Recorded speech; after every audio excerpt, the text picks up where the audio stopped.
Hey everybody, it's Rajesh here. And Tane here. Welcome to our podcast, Baskets of Knowledge, Chats with a Difference. In our podcast, we invite guests from around the country and around the world to talk about how they got to where they're at the moment. It's about a journey, it's about an experience, it's about their life. Kia ora koutou, everybody. Welcome to another episode of Baskets of Knowledge. As always, I forget the number. I think this is number 107. So to our regular listeners, thank you for listening. Thank you for jumping on. For new people, hopefully you're going to enjoy this and you're going to go check out our other podcasts. Tane, nice to see you again. We missed you the last time. What's been happening in your world? Yeah, God, I missed it, but yeah, just busy with life, I guess. But yeah, good to be back. I guess since we last spoke, I helped out coaching, refereeing, I should say, with the girls only tournament down here in Dunedin, for Ripper Rugby, which was cool to see and cool to see the growth. So it was year 3 to year 8, I believe, and last year they had about 20 teams, and this year they had about 41 teams, which was pretty cool to see. But I guess my learning from that is, having most of my coaching experience in under 18 girls who, have quite a good knowledge of the sport, and, some of them playing higher level FPC in New Zealand, all that kind of stuff.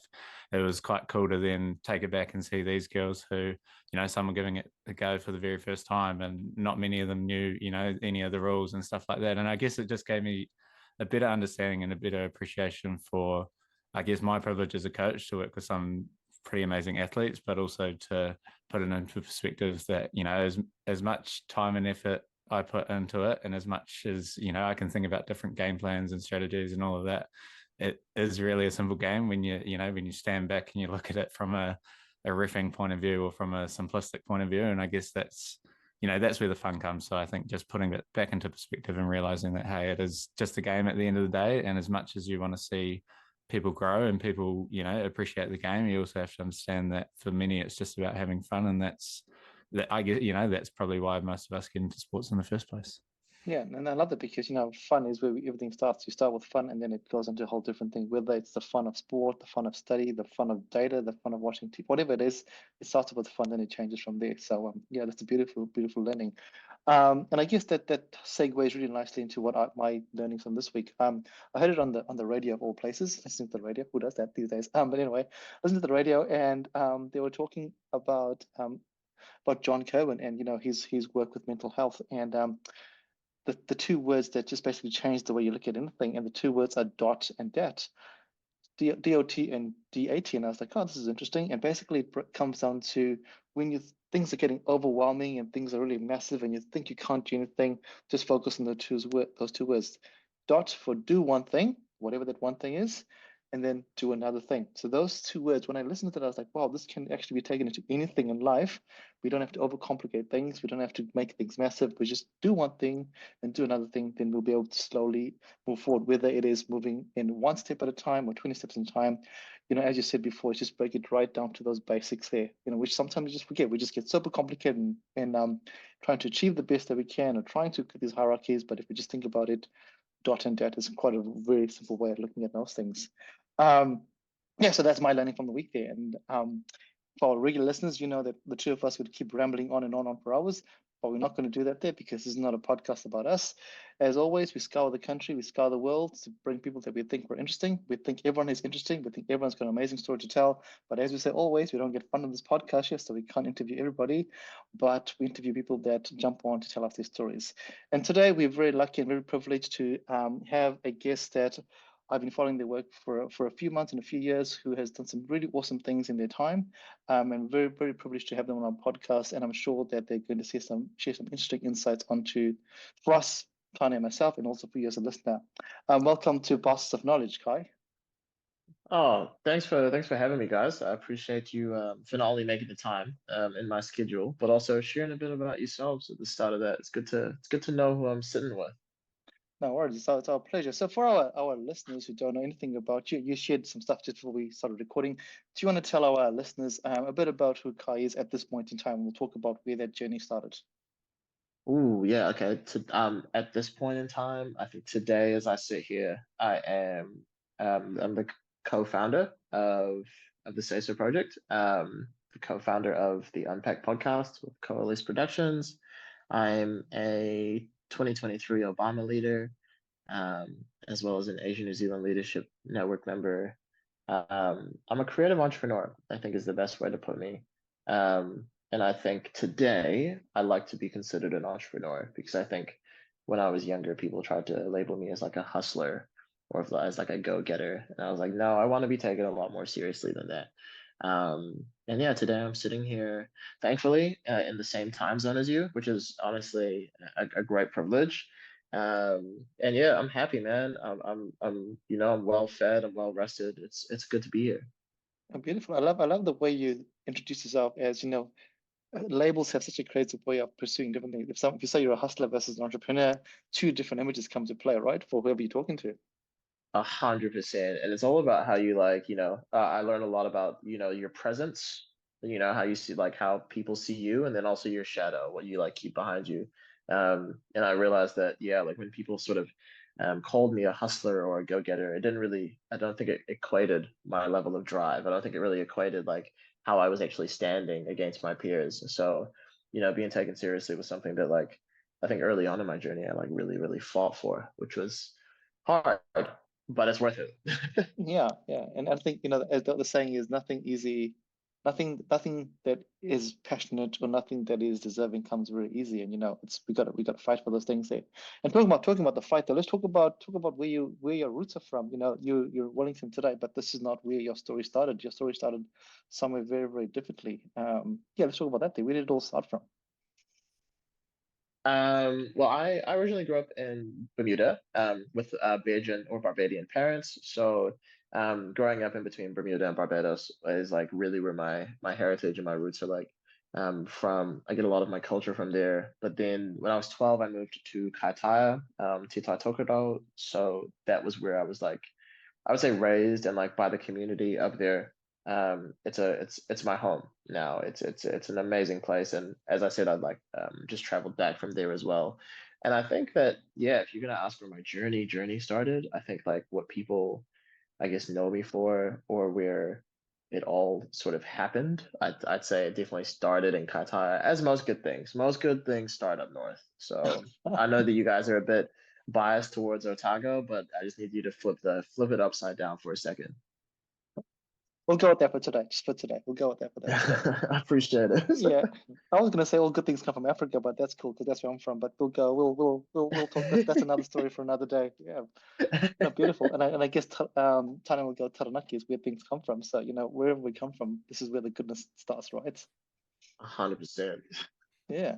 So you Kaitaia was home for you, and what is that like for you as a young person who's come from the West Indies essentially to a place that is totally different to your upbringing? I mean, it's I'd say it's a little bit of a culture shock. I think Qatar is a fantastic town. It has so much potential, and the people in it also have a lot of potential. So that community vibe mixed with growing up around Te Ao Māori is such an advantage in today's world. And I don't think the rest of Aotearoa really understood that at the time. And I think now they're kind of getting an idea of how pivotal Te Ao Māori and understanding tikanga is to being a New Zealander. Um, and so like growing up there and becoming a New Zealander later on in the years, like getting my citizenship was just like a massive, massive part of it. But specifically coming from the West Indies is and Bermuda, so to say, it's very fast, very island nations.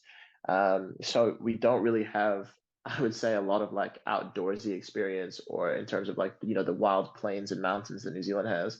So physically and visually, it was definitely a culture shock, but I was able to meld pretty quickly. I came here at 12, so it was a pivotal age for me to understand my surroundings. Yeah, that's I think I like that because at the age of 12 is when you start forming yourself and you start forming your identity. Because before that your identity is formed by those that are around you, and at the age of 12 things are changing for you. But one of the cool things when I was doing my research around you was your speech that you gave, which basically got you into the limelight. And what is that? What is the um what was the passion for that speech that you gave, as a young person when you spoke about spoke about something that was really passionate to you when you first moved to New Zealand? Just love, just really love for my community and love for my town. I honestly, like if you asked me what was in that speech, I couldn't tell you. And I think that was the beautiful thing of it, right? It's like when you're kind of speaking from, I don't want to say the heart because that sounds so cheesy, but it was just the right thing to do. And as a young person, young people have so much energy. We had so I look at myself back then and I'm like, how? I can't do that now, man. I'm in my 20s, and even though I'm still quote unquote young, there was a lot more tenacity there. There was a lot more fire, and I was so proud to even be given a platform to speak. And I think that's, when I spoke at that point, there was so much passion, but there was also so much acceptance of, okay, I've finally been given the platform to speak. Don't waste it. Yeah. You got to talk on behalf of where you're from and the people that love you. So yeah, I have no idea what I said. I could probably look up the notes for you, man. I probably could, but I don't even know if I stuck to them, Yeah, that's right. Yep. I like that because all great speakers and all great speeches, there's a piece of paper and the piece of paper's on the side and people just start talking. It's a bit like, there's a story about um, Martin Luther King. His speech was not what he wrote down. It was something totally different. I don't know if that's true or not, but that I have a dream speech. It could be true, it couldn't be true. And this is the cool thing about when you speak from the heart. You just feel the audience and you talk about what really matters to you, which is beautiful, which is a Absolutely. beautiful thing. Yeah. And Absolutely. I mean, I do even double down on that as well. It's like the greatest speakers know how to read a room. They're not even yeah, like good at speaking. They can really just like understand who they're talking to. Which is exactly what good leadership is, right? Good leadership is knowing who you serve. It's not actually just like being good at leading people. yeah. Yeah, yeah. And I think that's something that a lot of places, or I guess I'm going to use the word managers forget about. A management position is a leading position, but they forget that they actually have to lead their team as opposed to lead themselves for their team, if that makes sense. It's a really A weird, hundred weird, weird, percent. construct. And I guess, I mean, it's sorry, Oh, it's I can't really fault people for because it's the way that we it's the way that we market leadership to people. totally, We market it as this like hierarchical beast of like you get to be on top. It's like, nah, you don't. It's not how leadership works. People look at it as like a top and bottom type situation. I always look at it as like a left and right. And the yeah, people that you serve are like in the center, and you're gonna swing from left to right like a pendulum. You're gonna swing from left to right, and the people that you serve are always gonna stay like in the middle, and you just gotta work around that. That's the better way to see leadership. I think too many people get like drawn into leadership because they see it as like a top down type mentality. It's not. yeah. And I guess you're right because those that get into leadership positions are have better remuneration. Therefore I am at a certain level. So society exacerbates that whole leadership model, which, as you say, is a 100%. bit interesting. Yeah, and I guess Tanya, this is interesting for you because you're in a sort of a leadership role, being a coach. What is that like for you? Yeah, definitely.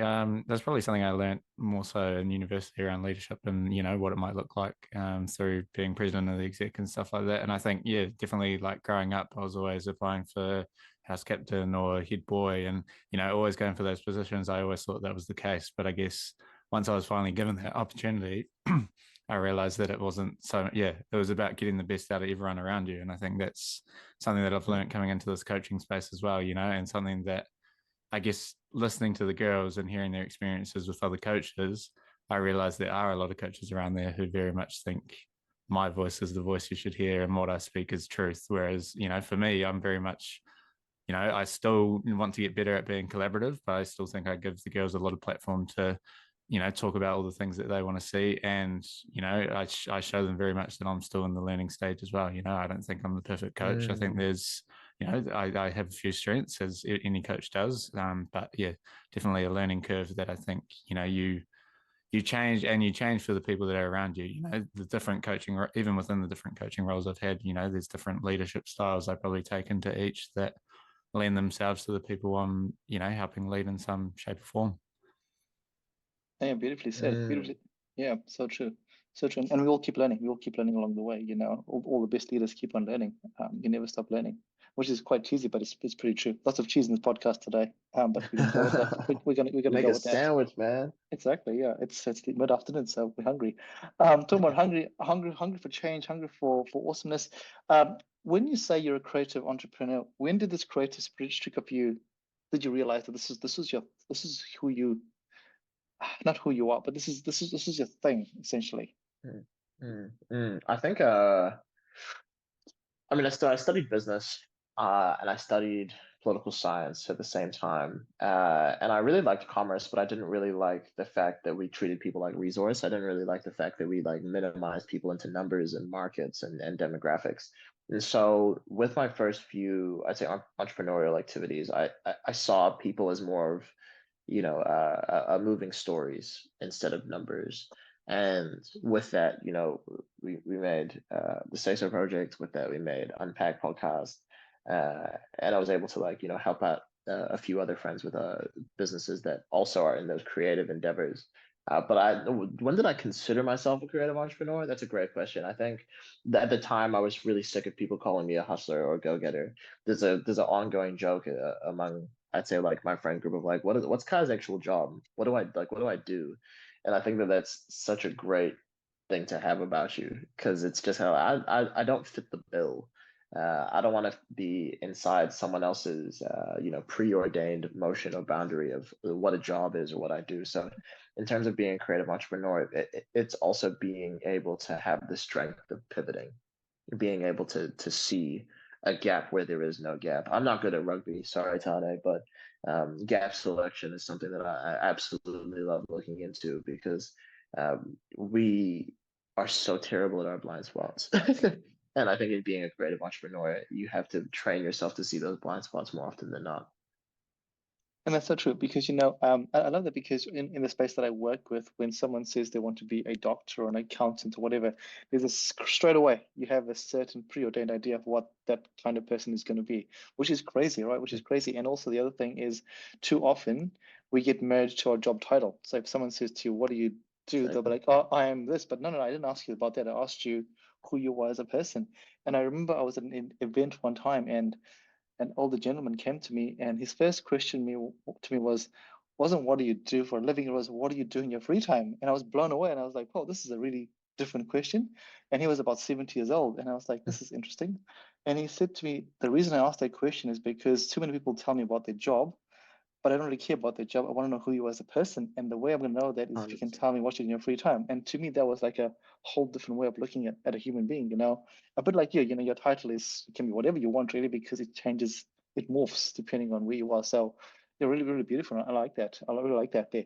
But you did mention two things there, which I think are really interesting. Yeah. So let's talk about the SaySo project. What's fired that up, and what is that all about for those of us that don't know anything about it?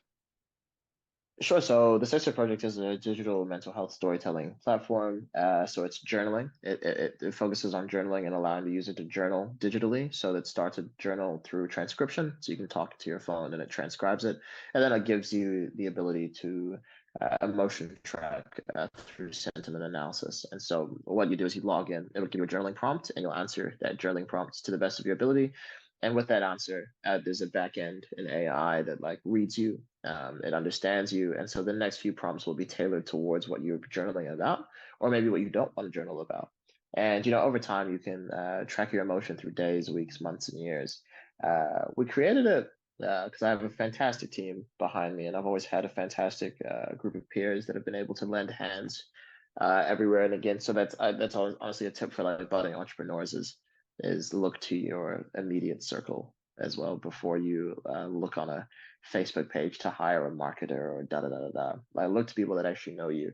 Um, and yeah, we had a great team at SaySo. So how it started was, there was I won't say there was a gap in the market, but the well-being crisis was disproportionately affecting young people. And so we wanted to not only help that out, but we wanted to make sure that the young people were being heard, specifically in rural areas. So how best to reach rural youth is through, digital and through technology. So that was one thing that we tried to plug, then plugging the other gap of the wait times for counselors and therapists are far too high for young people, and they can't seek private healthcare at all because financially it's a barrier. So we just try to remove those barriers. There's a lot of unknown barriers within the well-being crisis that we can't see. And when I say we can't see, all three of us are sitting on a podcast. I can see your faces.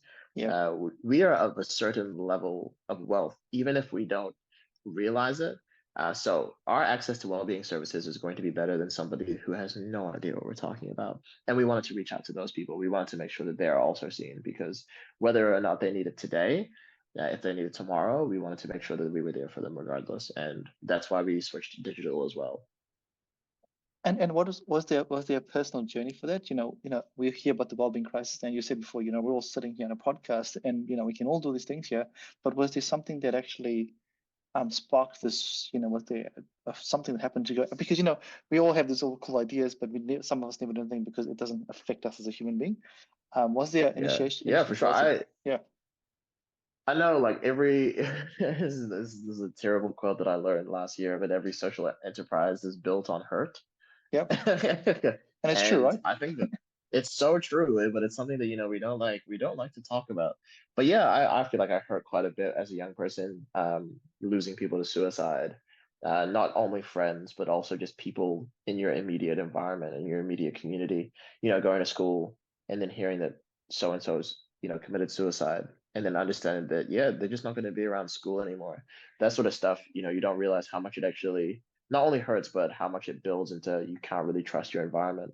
And so in creating SaySo as well, one thing that we looked at on the drawing board was like looking at, what I needed growing up. And what I think my friends could have used if well-being services were more accessible.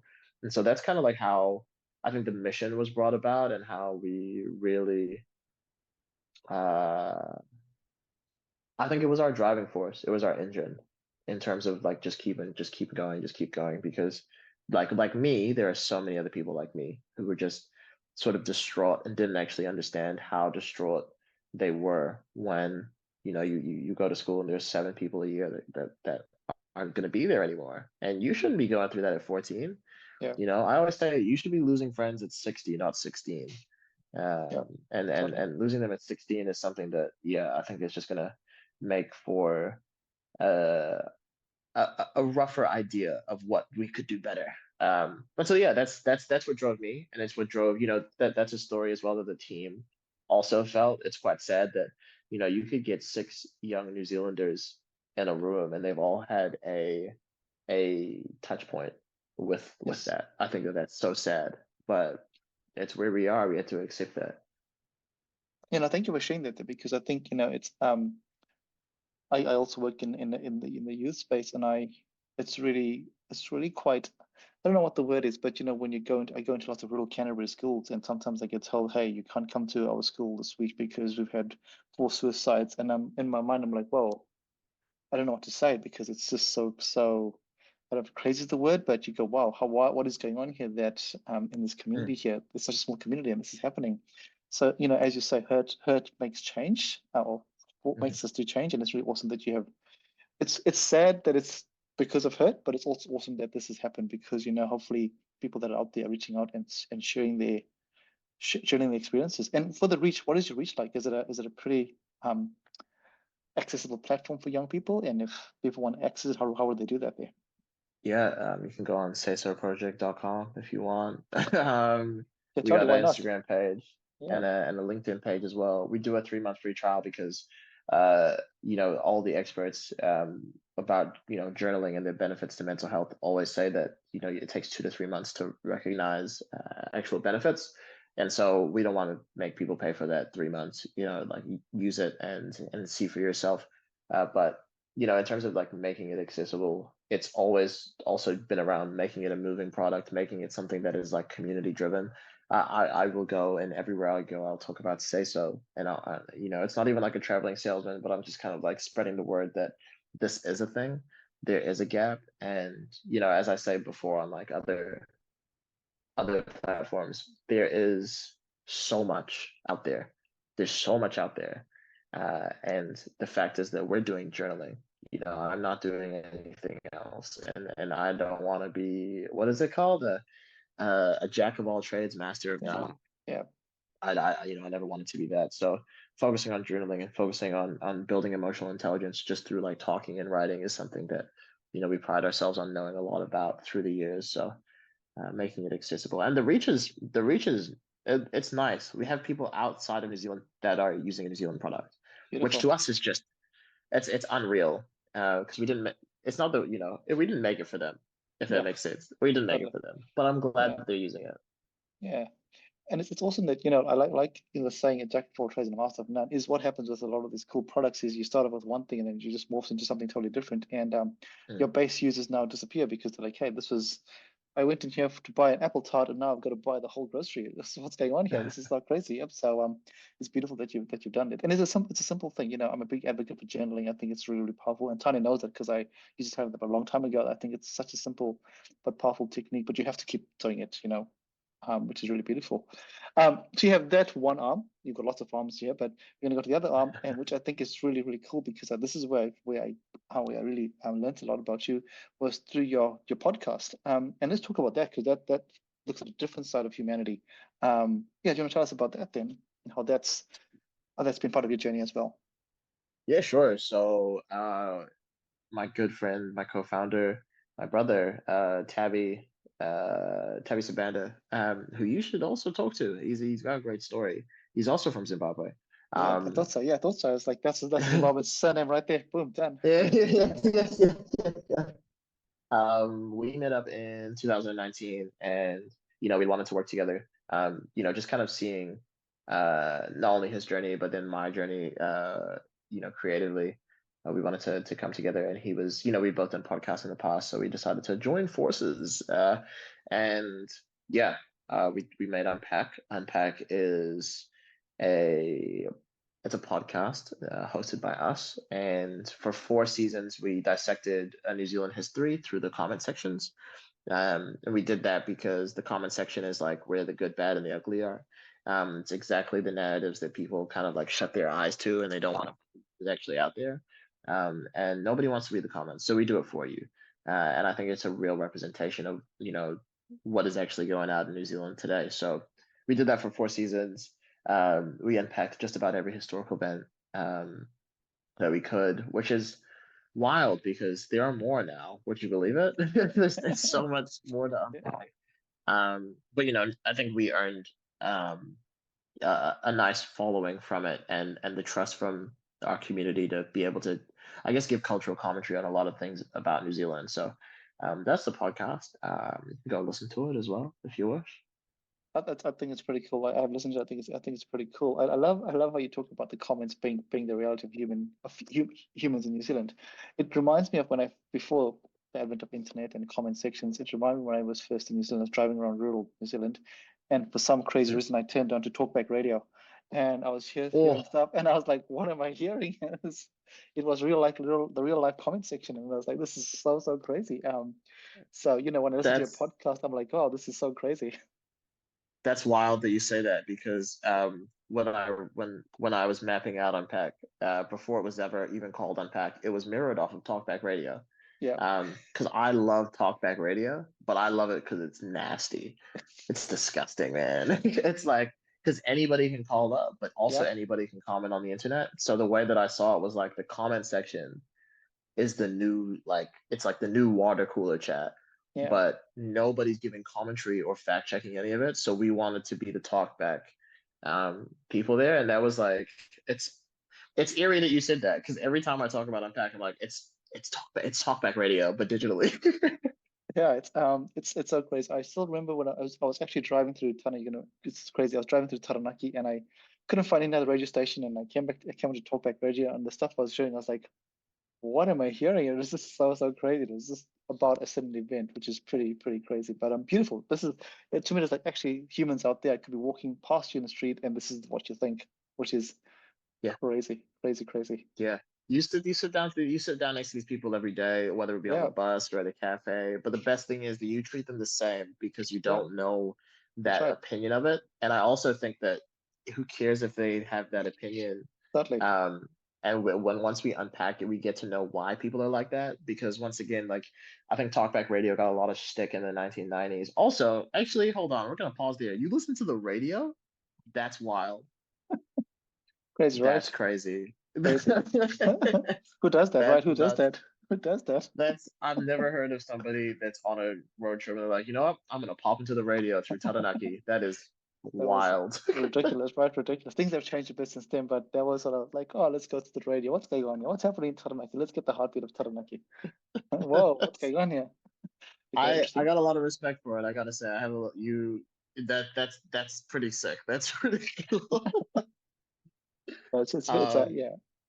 yeah, It's but the I think like the conversations that people have on talkback radio are just like they're actually happening. But once we yeah, call them bigots, or once we call them xenophobic and racist, we just don't understand how they got there. And I think yeah, that was like the point of Unpack, was understanding, okay, yeah, this person is definitely a misogynist, but how do they get there? How yeah, did that like yes, what's the level of thinking under that? Because that's yeah, how we stop that happening. We don't yeah, totally. just segregate them out. So that was the yeah, that was a massive part of Unpack.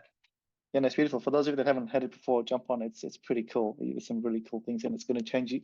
I think what's important is, especially right now, with New Zealand being very, in fact, the whole world is being very divisive at the moment with just putting people into labels without understanding where they've come Mm, from. I think it's a great way to go. Actually, like you said, people can believe what they want. That's cool, whatever, who cares? But where did it come from? Where does ideology come from, and how do we stop it or learn from it? It's pretty important, because the world is a pretty interesting place at the moment for lots of reasons in lots of places. mm, Um, mm.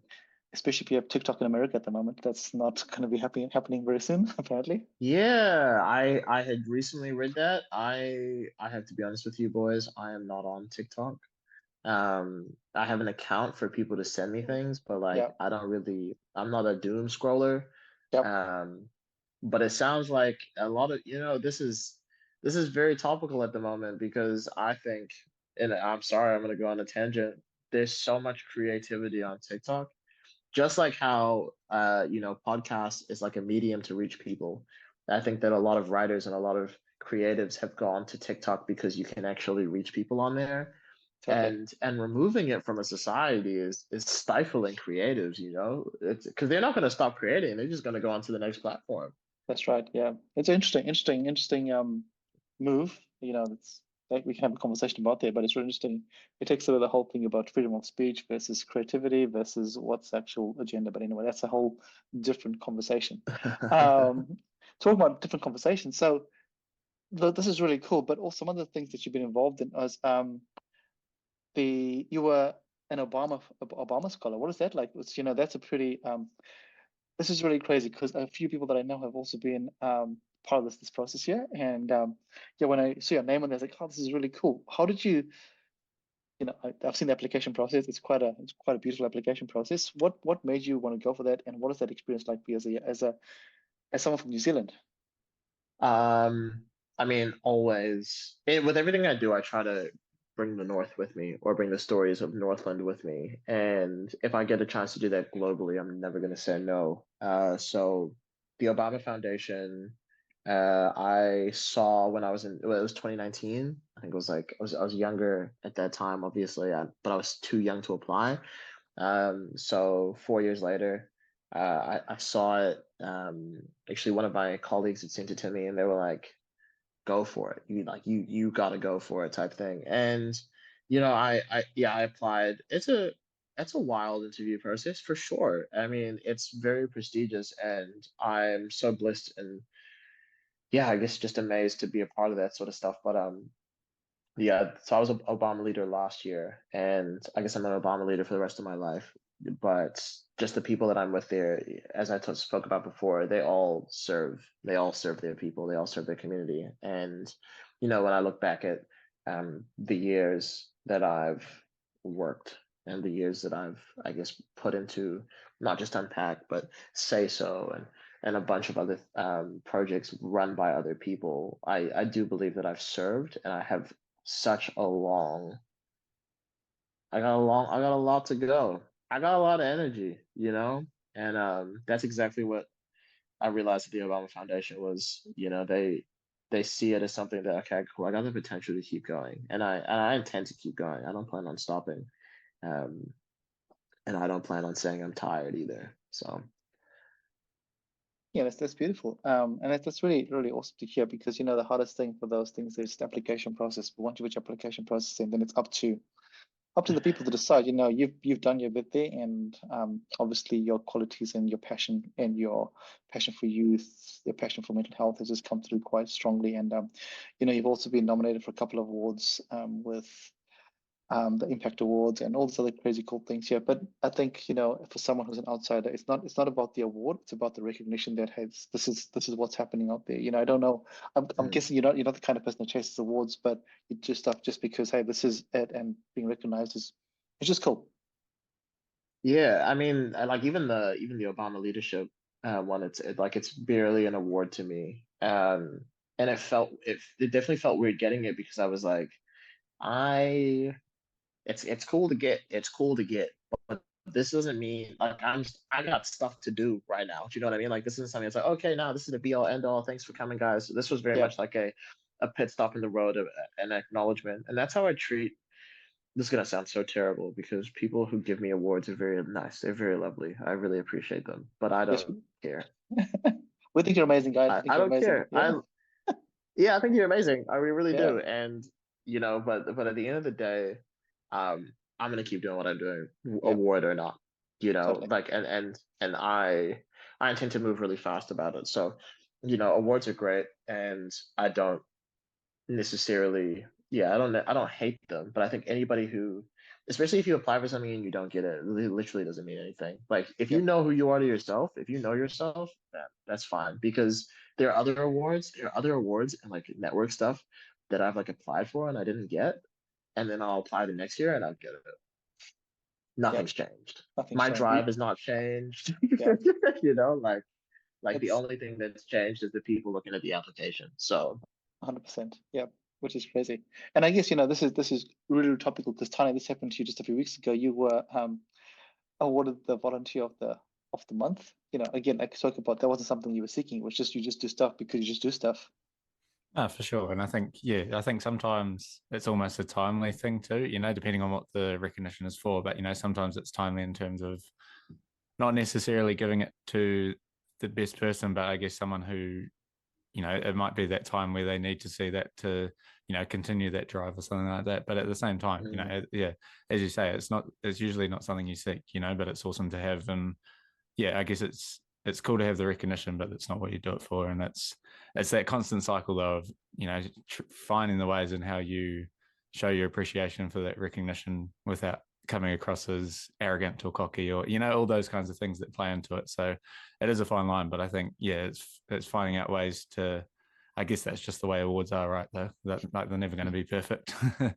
100%. Yeah, no, 100%. Everybody that gets that award is probably busy like doing the service, right? Like volunteering and like, it's a nice pit stop. It's a nice acknowledgement.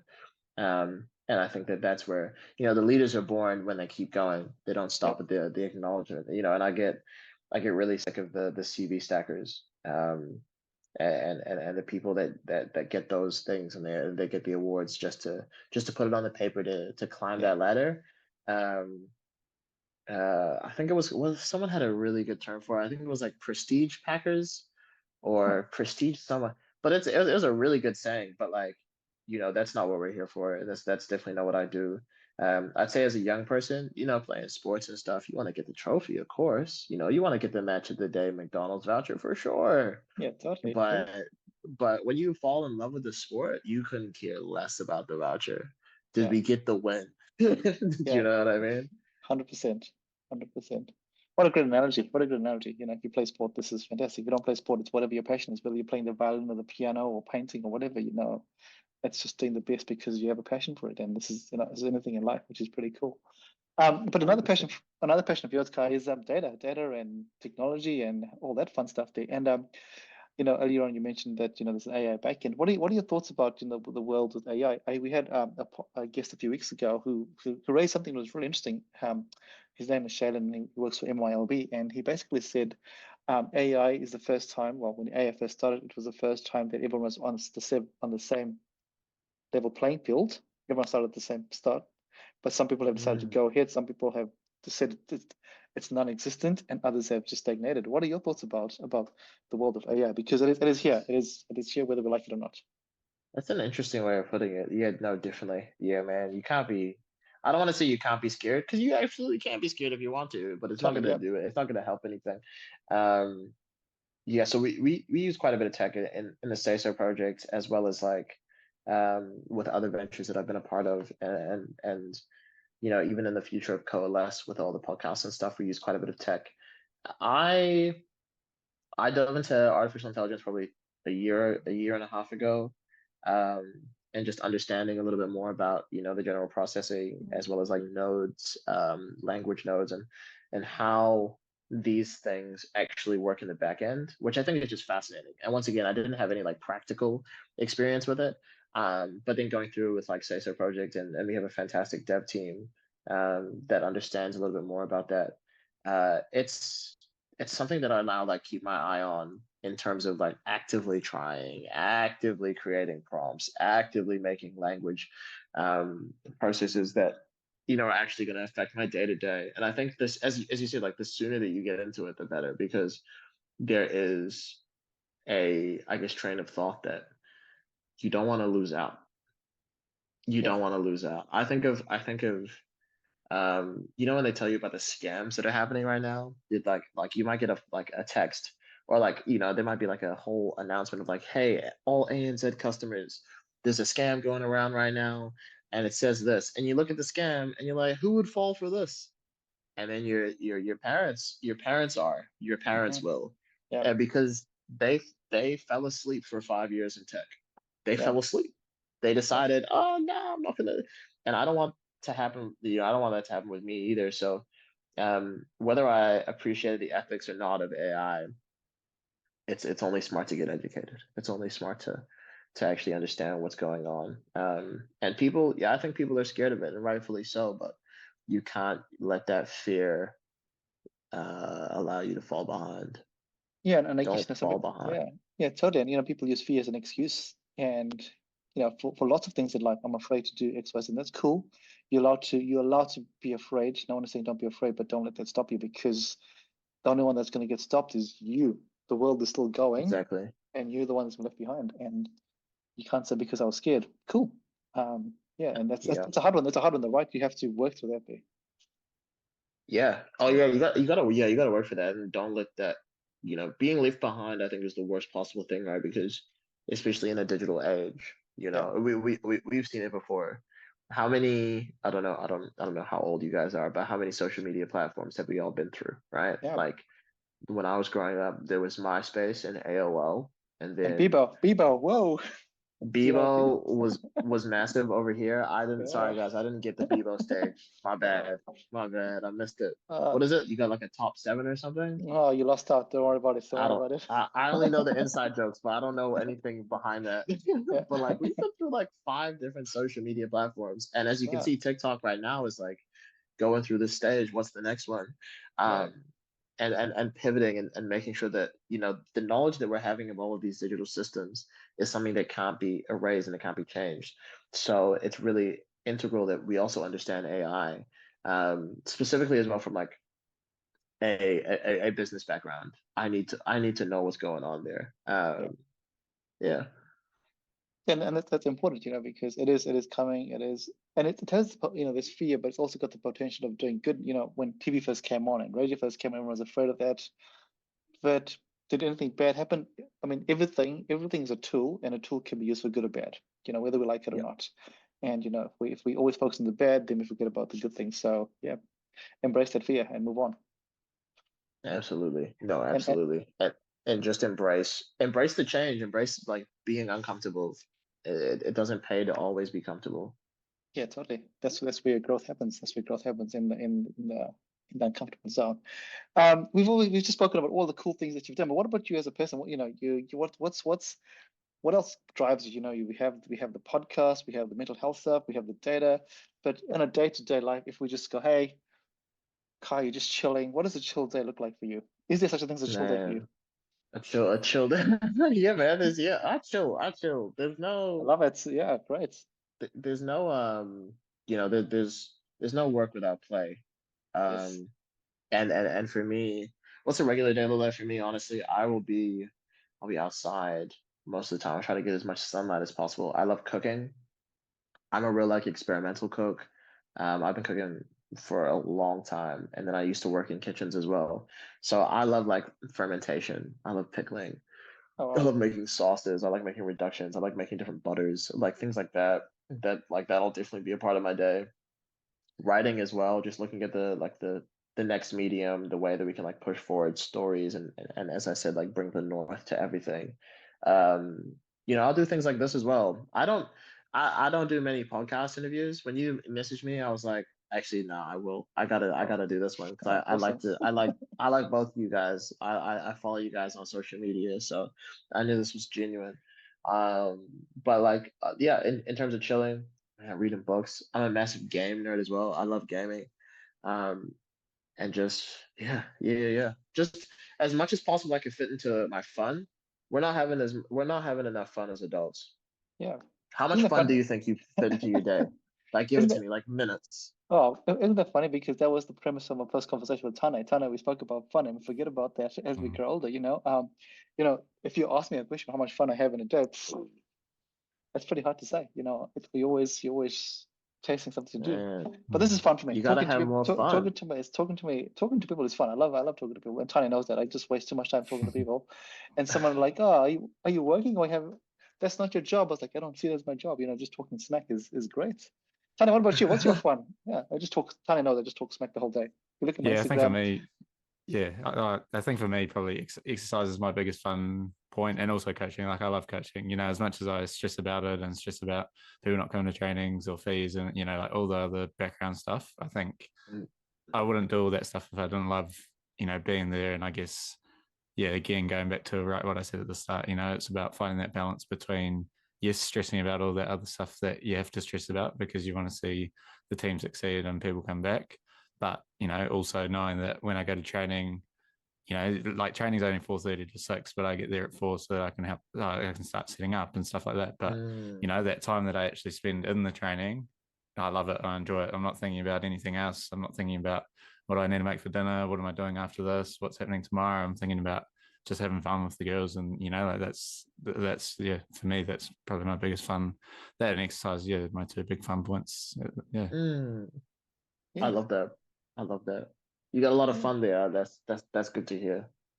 Yeah, we gotta have fun in life, right? You gotta have fun in life. Especially, well, I think I'm pretty privileged in my role that I get paid for, that I enjoy what I do. And I think I'm very lucky to be in a role where I can just be myself and talk. I mean, obviously give some knowledge I help and talks back at the same time, and get a lot of feedback and get to work with some really amazing people around the country, which is really cool. And I don't think not everybody, but also the other way is people's mindset. Some people don't go, "Oh, work is fun," but if you make work fun, then hey, it becomes pretty cool. You just change that word around. But but it's pretty challenging sometimes. But hey, that was a great question. That's got me thinking. I've actually written it down here. I've actually written it down, and it's going to inspire me for something over the next week or so. So thank you for that, Good, Ed. That is beautiful. That good. is beautiful. That is beautiful. Tanya, any questions? I've been doing all the questions. Anything that you'd like to ask, Tanya? Oh, come back to me. I'll have a quick think. Yeah. Yeah. Yeah, I'll come back to you. And so now you're also now as at the start, Kai, you spoke about you bouncing around between New Zealand and Southeast Asia. What is that like for you as a person as you do this? It's really cool, but on say one day you're sitting here in Wellington, and then in 2 days' time you might be in Singapore, you might be somewhere else. And you take your identity as someone that is proudly of Bermudan heritage, but very strong with your Northland ties to a place that is very different. What is that like for you as a young adult, I guess? I try not to think about it. Yeah, I'll be honest with you. beauty. I try to just not just block it out, but I feel like if I think about it, it becomes like a barrier or a boundary for me that I'm like putting onto myself. I represent Aotearoa on numerous stages, whether it be for the Obama Foundation or Asia New Zealand Foundation, and with that comes a certain level of, I don't want to say respect, but also just like a lot of responsibility. Yeah, Um, as a young person, that can be pretty confronting, because I deal with a lot. I deal with a lot in terms of actually being able to, I always kind of say banquets and biscuits. I'll be at a banquet. I'll never forget. Um, I met some very high delegates, some very, very high up diplomats, as well as people of the government when I was in Southeast Asia. And then at 2 a.m., I went to a ramen shop. and FaceTime my friends, and they were out drinking on Courtney Place. Yeah. And that was all within the space of 6 hours of each other. But I have to keep those, I really have to keep those, routines up, because it's easy to get lost in the sauce. It's Yep. very easy to get lost in the sauce. This isn't everything. And traveling in between New Zealand and Southeast Asia, New Zealand's a very far away. For anybody listening who hasn't traveled away from New Zealand, New Zealand's very far from everywhere else. And you're going to land in a different time zone. And it's also going to be so different from whatever climate you're from.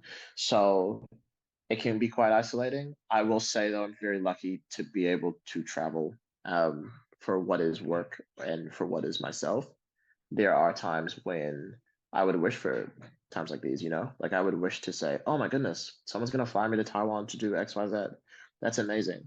Like that is still a blessing. It's still amazing to be that. However, it does take a new level of maturity to be able to do that sustainably. Yeah. I could do this. I could do this for the next 5 years and ball till I fall, but we're not going to do that. We need to be here for way longer. We got too much to do. Yeah, So totally. I make sure to keep healthy. 3 fruits a day, a lot of water, exercise, reading, journaling. Not too much screen time. It makes for I would say an easier journey back and forth. Yeah, that was a bit of a trick question, because I asked that question because a lot of young people out there, um, you know, they're put pressured into a position because they identify as Maori or Pacifica or whatever. Then they're like, oh, you are Maori, Pacifica, or you a head student, therefore you should do this. And this young person just wants to be a young person, and all of a sudden Yeah. they go, oh no, I have to carry the weighting of this whatever it is. Which I love the fact is that actually I don't think about that, because I see a lot of people think about that. They say to me, oh, but if I do this, I don't do this, all these other people are going to be unhappy with me because of whatever whatever they have. And it's really, I think you put that really beautifully when you were like, hey, you're just a human being and you just happen to have all these other things with you, but at the end of the day, you're a human being journeying through life, doing your thing. And you got to have that ramen at 2 o'clock in the morning and talk to your friends and coordinate plate, because that is Yeah. more you than the suit that you wear sometimes. Yeah, they know exactly. And don't stop yourself. Don't redefine yourself. Just continue to refine yourself, I think, is the Yeah. best advice that I was given. Is like, do those 2 a.m. ramen runs, do the spontaneous night out, do uh you know do the quiz night on the Wednesday night, even though you got to work tomorrow. Just like continuously put yourself outside of those comfort zones, because at the end of the day, that's what's gonna make you. You can't just be your job. Do you know what I Yeah. mean? Like, you can't just stop there. You have to continuously have fun and learn more about yourself. Yeah. So yeah, like that is integral Yeah. Totally. to any young person listening out there that wants to be. I don't want to say wants to be me, because be yourself. Don't be me. But anybody that wants to go on that kind of journey, just continuously ship out. Yeah, and I guess also, we focus on young people, but also adults, the same thing. Adults you have to just stop and go, hey, I'm gonna have some fun in my life as well, because I think there's this whole mentality of, hey, I've got to get to 65 before I can have fun and retire, blah blah blah. But why wait till 65? Tomorrow's not promised to anybody, so have fun while you're doing whatever you're doing right now. Which No, is 100%. And yeah, I don't even, I see people in their like 50s struggling with that. Do you know what I mean? yeah, And it's so, I don't want to say it's so heartwarming, but it's kind of like so telling. So yeah, telling to see. Yeah. no, totally, yeah. Tana, do you have anything that you'd like to? I think just touching on the travel, I think one thing that I was going to ask is what's your favorite place that you've been to? Obviously, you've been to quite a few places. So, is there any one in particular that kind of stands out for you amongst the rest? Um, oh man, should I give like a diplomatic answer, right? Who's listening, I right? Who's listening to this Yeah, podcast? exactly right. If it's for work, if it's for like the stuff that I've done over the last few years, uh, Athens. Athens was a really good experience. It was my first time in Europe, and a lot of my peers and friends went to find themselves in Europe, so I went to see what they were talking about. That was really eye-opening. Greece is on like the forefront of the refugee crisis in Southern Europe, and I think that really opened my eyes to a lot of the things happening in the world and how they directly affect other countries, but also how just Europe's history kind of like unfold. My favorite place, however, is oh man, it's Shanghai in China. Uh, yeah, Shanghai is unreal. It's definitely something I want to go back and not only look towards to do, but yeah, perhaps live there one day. Yeah, it's interesting, right? Two places that have a lot of history, a lot of history and a lot of a lot of. So if you think about the Greece, the economy has gone through some crazy times. Their story, Mm. their stories are so crazy. I was in Europe last year, and I appreciate what you said. I was in Italy, and you are having dinner, and next to you there's something that's 5,500 years old, and you're like, what is going on? This is so crazy. Yeah. And then when you go to Asia, the history in Asia is ridiculous. It's interesting. I have a colleague of mine who's from Vietnam, and it's so interesting listening to her story because we have obviously been fed a westernized story of what Vietnam is like.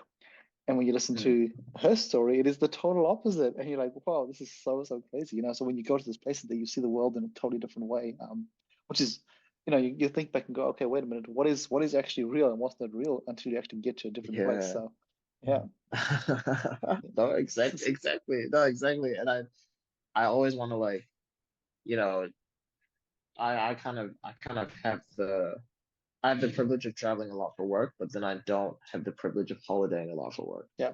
Yeah. So seeing countries in that touristy lens as well is something that I always envy. If you travel to a place and you don't have anything to do, oh, I can't wait. I You're like, well, can't wait. sign me up. Yeah, sign me up. This is it.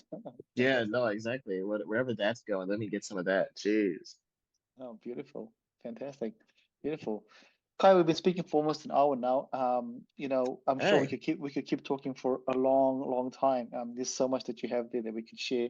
But in the interest of time and interest of, you've got lots to do, and really appreciate this. But we always have one final question on our podcast. Our podcast is called Baskets of Knowledge, and we invite our guests to share a piece of knowledge to put into our basket that Tane, myself, and our listeners can put into our kitty, I guess, as we through whatever lived experience or whatever you think is great policies for yourself. dang. That's a I mean, I live on so many different Fakatoki. And I carry them with me all the time. I'll share with you two things Sure. that I think have really changed my life and my trajectory. I wouldn't be here without understanding these pieces of knowledge. I also want to say understanding because it's one thing to just go to a keynote and hear these amazing cliches and stuff like that. But when you actually sit with them and live with them, um, yeah. So my first one would be to fail faster. Um, we learn from our failures. We learn from our losses. Don't waste time failing. Don't overthink it. Fail and learn from it immediately. Continue to fail so that the wins can come a lot faster. Because if you spend months strategizing and overthinking and analyzing to the point where you're an anxious mess and you fail, you don't want to get back on that horse. So failing faster is something that I actively did. We talked about a bunch of my like I guess successes. My failures are all over Yeah. not only the internet but like the record books. Do you know what I mean? And it was so good to fail fast because now I sit here, I'm 26 and I know so much more about what actually makes me tick. And then my second one is discipline weighs ounces, regret weighs tons. Um, That is it's beautiful. so it's so much harder to sit with regret of what you haven't done or what you did do. And discipline only weighs ounces. It's only a short-term hurt. It's only a short-term pride switch. And once you can learn with that, you'll go forward into things that I guess you would have stopped yourself from. So that's something that I've always carried with me as well. That one there is from the Obama Foundation. So that was really good. And yeah, so those are two things that I want to add to your kit here. I appreciate it. You asking me as well. That means a lot. No, it's beautiful. Those are two things that any one of us listening can put into, and they can get started today. You don't have to wait. Oh, I missed a boat, I can't do it. You can actually fail faster from today, and you can actually start whatever your discipline routine from today if you wanted to. So and that's beautiful about this the stuff you've shared. It's it doesn't have to wait till tomorrow. You can start today. Beautiful. Absolutely. Any last words, Tane? No, it's been an awesome podcast.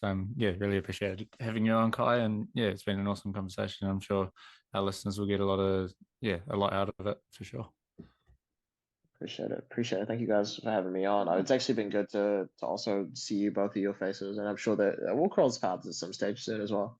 Yeah, I'm sure we will. For our listeners out there, first of all, thank you to Kai for jumping onto this podcast here. Thank you for your sharings. We've shared all the awesome wins, but also there's lots of failures in life. We all have failures in life, but and we don't like to talk about it, but they're there. For our listeners out there, two challenges for you is to go and listen to the Unpack podcast. Go and find it because it's pretty awesome, and also to for those of you that want to explore the world of journaling, go and have a look at the SaySo Project. It's pretty cool as well. You don't have it's free for 3 months. Have a look at it. There's no harm. There's no harm in trying things out. Like we said, fail fast. You don't like it, that's cool. You move on. It's all cool. But as always, thank you, Kai, for jumping on. Thank you for sharing your wisdom. Thank you for sharing your story. And we're really privileged to have you on. For our listeners out there, thank you for carrying on listening to us. Thank you for your support. If you like and share and comment this podcast, it just makes life so much easier for us. Until next time, don't forget to put something into your basket of knowledge, and also don't forget to do that with a smile on your face. Until next time, bye everybody. Ka kite. Peace. Ka kite.